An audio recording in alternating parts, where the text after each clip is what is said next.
What's up everyone? Welcome to my very first tutorial. I'll be teaching you guys how I did my jelly marble nails that I posted the other day.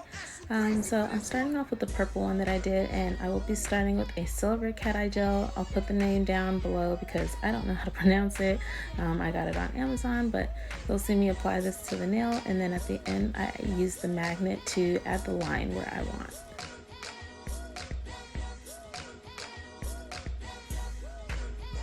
After curing the cat eye gel, I'm now going in with my Crystal Violet Jelly Polish by Makartt, and I'm going to use this to just kind of add that first layered look.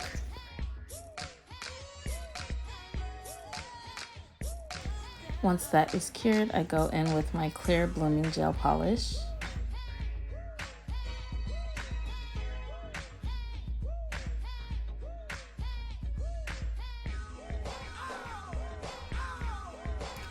So without curing that blooming gel, I'm going in with my Beetles 357 white gel polish and a flat brush. I'm just going to start to create that white undertone that you see in marbled looks, and I'll continue to move my brush around so that it gives a more natural effect. Move it in different directions basically until I'm satisfied with the look, and then the blooming polish does the rest.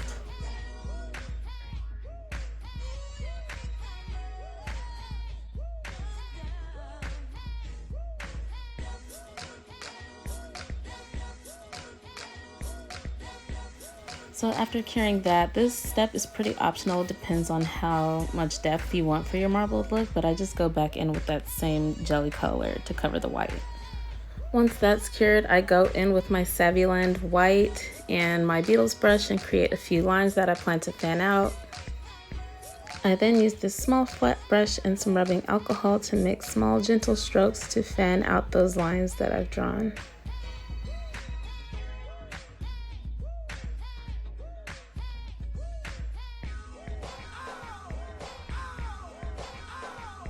And once I've cured that, I go in with my purple Saviland gel paint and repeat the same steps. The one thing I didn't show on camera is adding very small silver accents, but here I go in with the jelly polish again, avoiding the very side. After I cure that, I go in with the silver gel paint just to carve out the side where I had the cat eye gel polish. I did do 2 coats of that silver outline, but here I am putting on the top coat, and this is by iMethod. It's a pretty inexpensive brand that I use for my tester nails. Here's the final look. The one on the left is the original one that I did. It's a little bit lighter because it has one less layer of the jelly polish, but I'm super excited about this look. I've been trying to master marbling forever, so I'm so glad that I finally got it. But stay tuned because I will be doing a part 2 with a simpler pink look. I can't wait to see what you guys recreate. Be sure to tag me at DreezyDripped. Thanks for watching.